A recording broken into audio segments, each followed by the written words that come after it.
কারণ সুবহানাল্লাহ বলে মামলা হয়, সেজন্য ভয়ে বলতেছেন না মনে হয়। দীর্ঘ 17 বছর সুবহানাল্লাহ বললে মামলা ঠিক হয়েছিল, ঠিক কিনা? যারা সুবহানাল্লাহ সহ্য করতে পারে নাই, বাংলাদেশের জনগণ তাদেরকে বিদায় করে দিয়েছে, ঠিক কিনা বলেন? জমিন কার? জমিন কার? হুকুম চলবে কার? জিকির চলবে কার? আল্লাহর জিকির যারা বন্ধ করতে চাইলো, জনগণ তাদেরকে বিদায় করে দিয়েছে, ঠিক কিনা বলেন? আল্লাহ জমিন আল্লাহ জিকির চলবে, এতে কারো বাধা থাকবে না, থাকতে পারে না। জিকির তো শুধু একজনের ছিল, টাকার মধ্যে একজনের ছবি, সব 10 মাস কষ্ট করেছে। যেদিন ডেলিভারি করবে, স্বামী থেকে বিদায় নিয়ে, আত্মীয় স্বজন থেকে বিদায় নিয়ে, আমাকে মাফ করে দিয়ে আমি মনে হয় বাঁচবো না। কত মা ওই ডেলিভারির দিন মারা গেছে কেউ জানে না। রক্তের বন্যা ভাসিয়ে দিয়েছে, কুরবানি গরু জবাই করেছে রক্ত পড়ে। আমার মাও আমাদেরকে দুনিয়া থেকে সে রক্ত পড়িয়েছে। আমার নবী বলেন, তুমি জীবনভর গোলামি করলো, মায়ের এক ফোঁটা রক্তের হক আদায় করতে পারবে না। শরীরের 20টা হাড্ডি ভাঙে গেলে যত ব্যথা হয়, সেই ব্যথা হচ্ছে 47%, কিন্তু মায়ের ডেলিভারির ব্যথা হয় 57%। মা সহ্য করেছে তোমাকে দুনিয়া দেখানোর জন্য। এই মা দুনিয়া আসার পরে তোমাকে গলা টিপে মেরে ফেলে নাই। কেন আমাকে পেটে লাথি মেরেছিলি? মেরে ফেলে নাই, বরং তোমাকে বুকের সাথে জড়িয়ে ধরে দুধ খাওয়াইছে। তুমি শুয়ে গেছো, ঘুমায়ে গেছো, মা রান্না করে কাজ করে করে কান্না করার সাথে সাথে হাজারো কাজ বাদ দিয়ে মা জননী তোমাকে বুকের সাথে জড়িয়ে ধরেছে। প্রচন্ড শীত, তোমার মা তোমার জন্য সারা রাত দোয়া করতেছে, তোমার অসুখ হলে, বিপদ হলে। গ্রামের মহিলারা দেখতাম শীতকালও খালের মধ্যে, নদীর মধ্যে মা সন্তানের কাঁটাগুলো কত কষ্ট করে ধুইত। ও আমার ভাইয়েরা, দুনিয়াতে যা কিছু পেয়েছি মা জননী আব্বা জানের দোয়ার বদৌলতে। আল্লাহর পরে শ্রেষ্ঠ নিয়ামতের নাম হলো মা জননী, বাপজান। সুতরাং সেই মা বাবার সাথে বেয়াদবি করা যাবে না। আল্লাহর পরে নবী আমার, তারপরে মা জননী, মাঝে আমার নয়নের মনি। আপন বলে যারে জানো, সেই তো আপন না। আপন আমার মা জননী, অন্য কেহ না। যাদের মা বেঁচে আছে বড় নিয়ামত। রাসূল বলেছেন, যতবার তাকান ততবার হজের সওয়াব লিখে দিবেন কে? তুমি জান্নাত চাও, মায়ের পায়ের নিচে তোমার বেহেশত। ইমাম শাফি রাহমাতুল্লাহ আলাইহি মাদ্রাসা থেকে বাড়িতে আসতে সারা রাত মায়ের পা টিপতেন। মা বলে, আব্বু ঘুমাইয়ে যাও, পা টিপতে হবে না। ছেলে বলে, আম্মু তোমার পা টিপি না, আমি আমার বেহেশত রেডি করতেছি। ওগো মা, তুমি এই পৃথিবীর শ্রেষ্ঠ নিয়ামত, তোমারই পদতলে রয়েছে জান্নাত। এই পৃথিবী তাক্ত অগোপল পাখিহীন, এই পৃথিবী তাক্ত অগো মায়ামহীন, যদি না পেত তোমার মায়ারে হাত। ওগো মা, তুমি এই পৃথিবীর শ্রেষ্ঠ নিয়ামত। যার মা বেঁচে নাই, যার আব্বা বেঁচে নাই, কথাগুলো মনে পড়লে দিলটা নরম হয়ে যায়, কলিজা ভেঙে যায়। ও আমার ভাইয়েরা, মা থাকতে মায়ের মর্যাদা বুঝেন না, মাকে বুড়ি বলেন, গরম কথা বলেন। আমার আল্লাহ আরশ আজিম থেকে নিষেধ করে দিয়েছেন, ওয়াকাদা রাব্বুকা আল্লা তা'বুদু ইল্লা ইয়্যাহু ওয়া বিল ওয়ালিদাইনি ইহসানা ইম্মা ইয়াবলুগান্না ইনদাকাল কিবরা আহাদুহুমা আও কিলাহুমা ফালা তাকুল লাহুমা উফ ওয়ালা তানহারহুমা وقل لهما قولا كريما। جرب الله أكبر।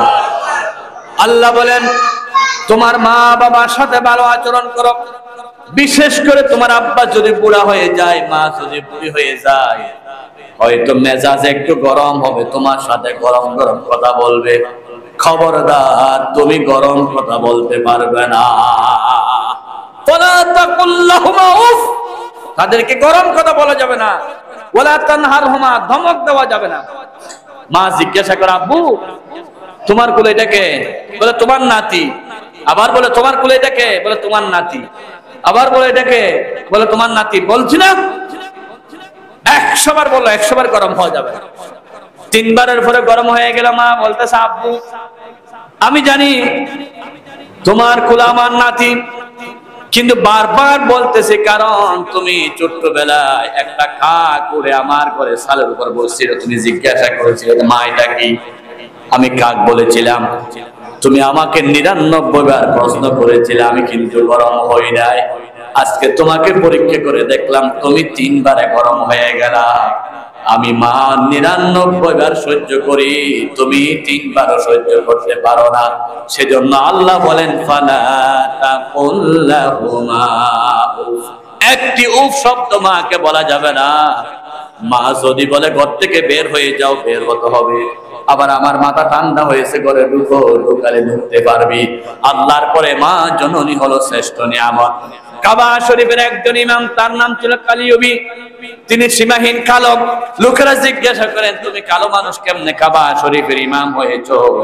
বলে আমার 7 বছর বয়সে আমার মা কাবা শরীফ তাওয়াফ করতেছে, কাবা শরীফের দরজা ধরে আমার মা বলল আল্লাহ আমার এই সন্তানকে তুমি কাবার ইমাম বানাও। 7 বছর বয়সে আল্লাহ আমার জন্য দোয়া করেছেন, আমার 21 বছর বয়সে আল্লাহ আমাকে কাবার ইমাম বানাইয়া দিয়েছে। আল্লাহু আকবার। আমার ভাইয়েরা, আপনার যদি কোনো কিছু লাগে, যদি মা বেঁচে থাকে মা বলবেন মা একটু দোয়া করো। মা যদি তাহাজ্জুদ পড়ে যায় নামাজে দোয়া করে আপনার জন্য সমস্ত কিছু খুলে যাবে। আর যদি মা বাপ নাই কবরস্থানে যাবে। আল্লাহর হাবিব বলেছেন সন্তান যাওয়ার সাথে সাথে আল্লাহ মায়ের রূহটা ফিরাইয়া দেয়।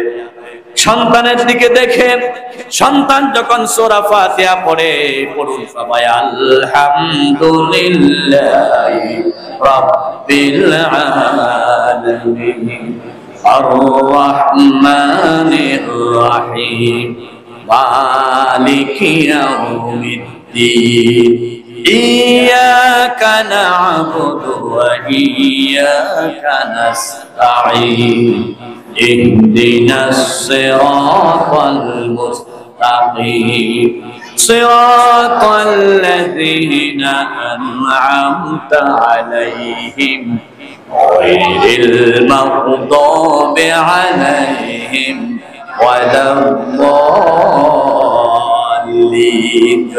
آمين। এই সূরা ফাতিহার 7টা আয়াত। কোন সন্তান যদি মায়ের কবরে 7টা আয়াতের সূরা ফাতিহা পড়ে, আল্লাহ রাব্বুল আলামিন ওই মায়ের জন্য দুজকের 7টা দরজা বন্ধ করে দেয়। বলেন না সুবহানাল্লাহ। সেজন্য রাসূল বলেন কমপক্ষে প্রতি জুমাবারে একবার হলো মায়ের কবরস্থানে যাবা, জিয়ারত করবা। নবীজি বলেছেন মান যারা কবর আবওয়াই ফি কুল্লি জুমাতিন কুতিবা লাহু বারুন ওয়া বারাতুন মিনান নিফাক। প্রতি জুমাবারে একবার হলো মায়ের কবর আব্বার কবরে যাবা, চোখের পানি ফেলে দোয়া করবা, আল্লাহ তোমাকে নেককার হিসাবে লিখে দিবে। আল্লাহু আকবার। দুনিয়ার যেখানে যাও মাকে বলবা আম্মু দোয়া করিও।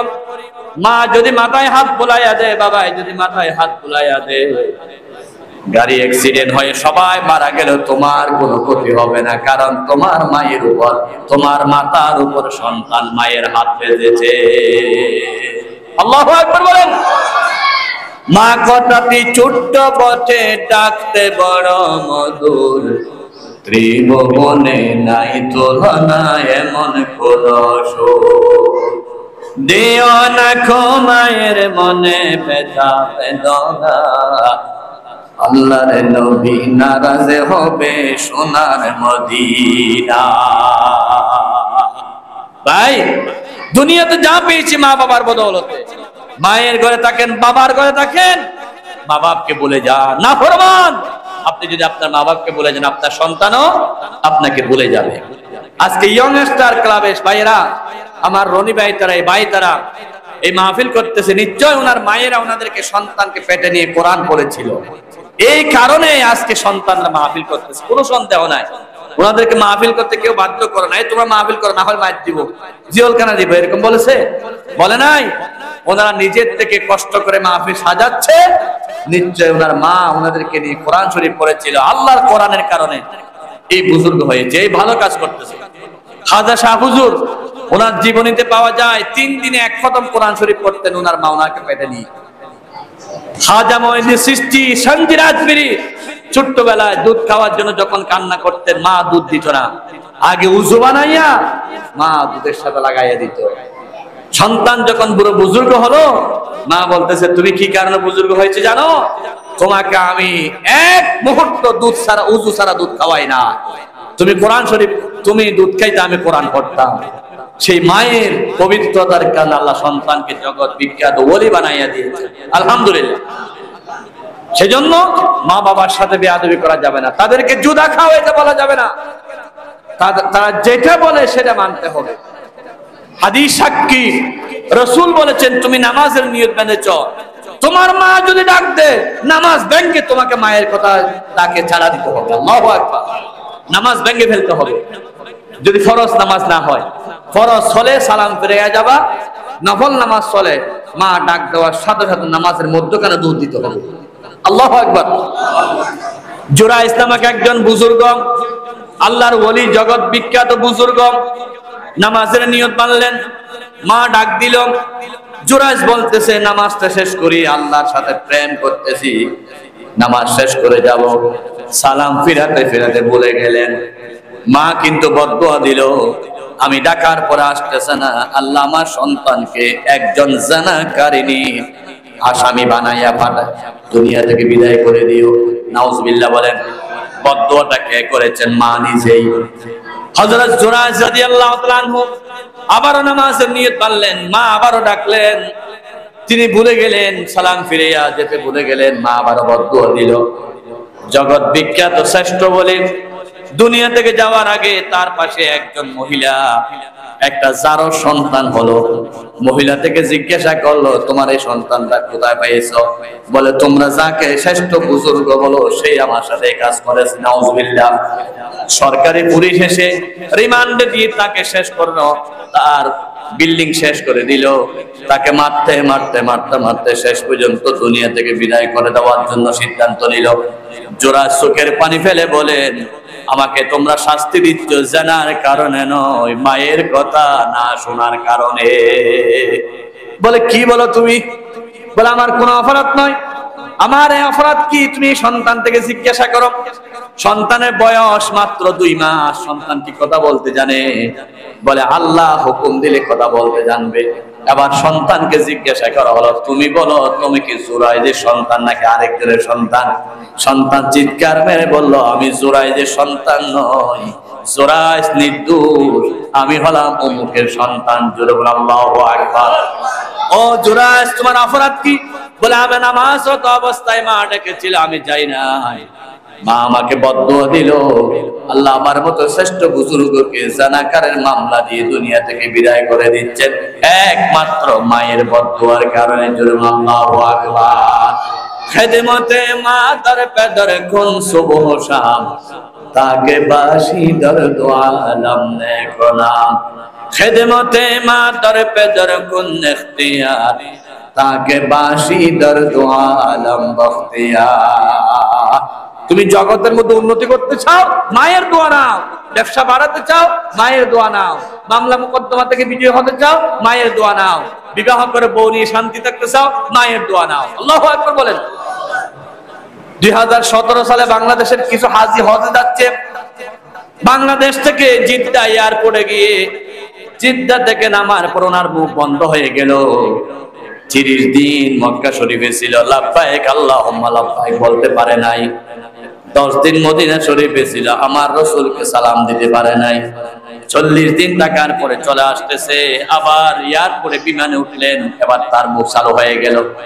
বন্ধুরা বলে 30-40 দিন কথা বলতে পারে নাই মক্কা শরীফে মদিনায়, এখন কেমনে কথা বলো? বলে আমার একদিন মায়ের সাথে বেয়াদবি করেছিলাম, আমার মা মনে কষ্ট পেয়েছিল, বদদুয়া দিয়েছেন। মায়ের বদদুয়া পড়ার কারণে কাবা শরীফের সামনে আল্লাহ আমার জবান বন্ধ করে দিয়েছে।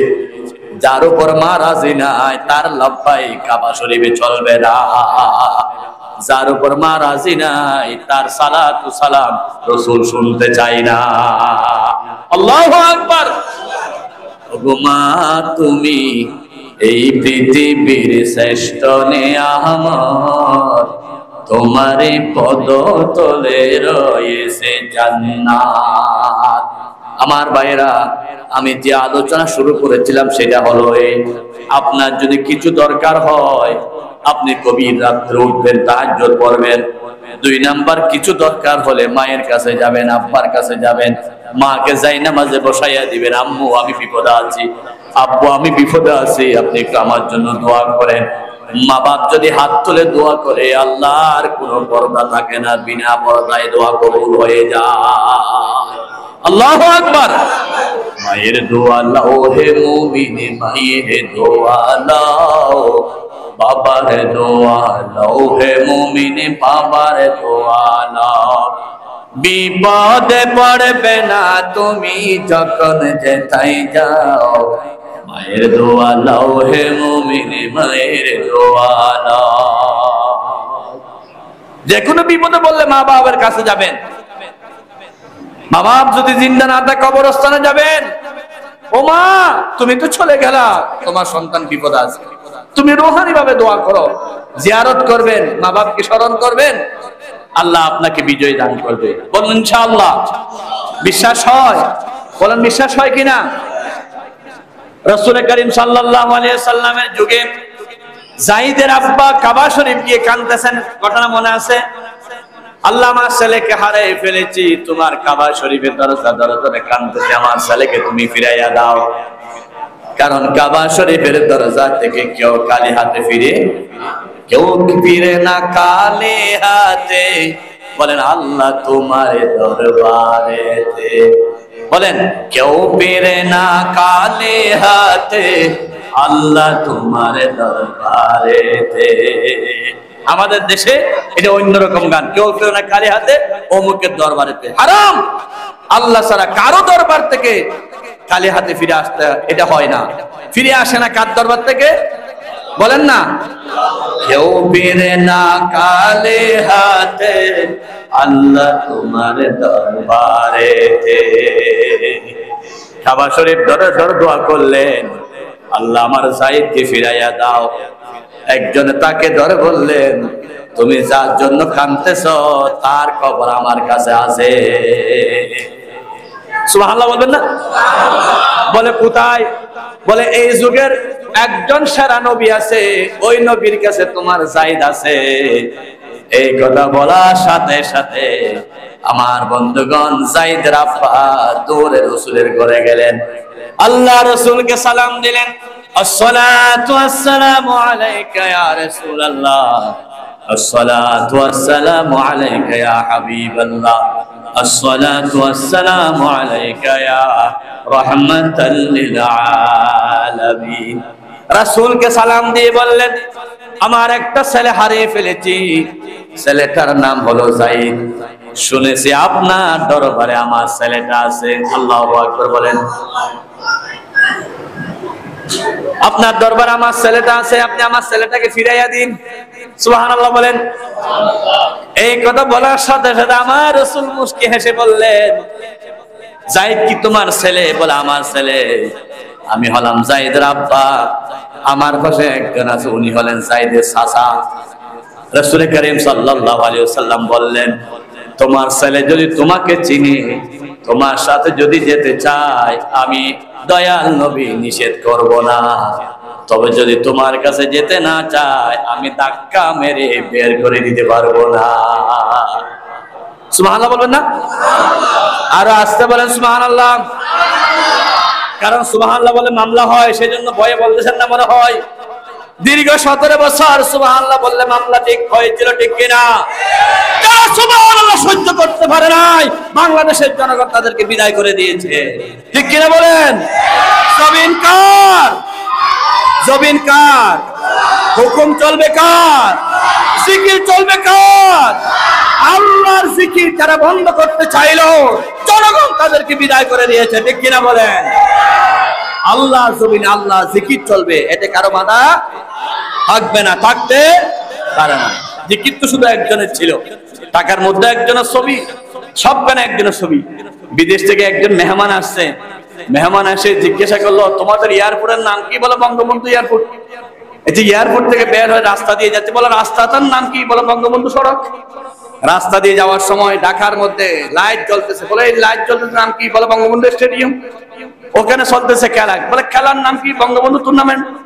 আমি একটু খেলা দেখি না, খেলা দেখতে গিয়ে একদল হারলো, আরেক দল জিতলো। যারা হারলো তারা যখন পাথর মারা শুরু করলো, ওনার গায়ে এসে পাথর পড়লো। উনি এক পর্যায়ে বেহুশ হয়ে গেলেন, হাসপাতালে নিয়ে গেলেন। হুশ হওয়ার পরে জিজ্ঞাসা করতেছে, কোন হাসপাতালে? বলে বঙ্গবন্ধু হাসপাতালে। এয়ারপোর্টে বঙ্গবন্ধু, রাস্তাও বঙ্গবন্ধু, সব বঙ্গবন্ধু। এবার বিদেশি যাত্রী বলতেছে, আল্লাহর ওয়াস্তে আমাকে বঙ্গবন্ধু কবরস্থানে নিও না, তাড়াতাড়ি বিদেশ পাঠাইয়া দাও, ঠিক কিনা? জিকির ছিল একজনের নামে, এখন জিকির হবে একজনের নামে, তিনি কে? আল্লাহ আল্লাহ জপো মন জপো, আল্লাহ আল্লাহ বলেন, আল্লাহ আল্লাহ জপো মন জপো, আল্লাহ আল্লাহ। জীবন হবে বলে বলে, জীবন হবে বলে বলে নূরে উজালা, বলো আল্লাহ আল্লাহ, আল্লাহ আল্লাহ জপো মন, বলো আল্লাহ আল্লাহ। এখন কি আর সেই জিকির চলবে? এখন জিকির চলবে আমার আল্লাহর নামে। কার নামে? সকালে কাজ জিকির, বিকালে কাজ জিকির, ঘরে কাজ জিকির, বাইরে কাজ জিকির। শুধু ঘরে বাইরে নয়, বাংলাদেশের সংসদ ভবনে আল্লাহর জিকির।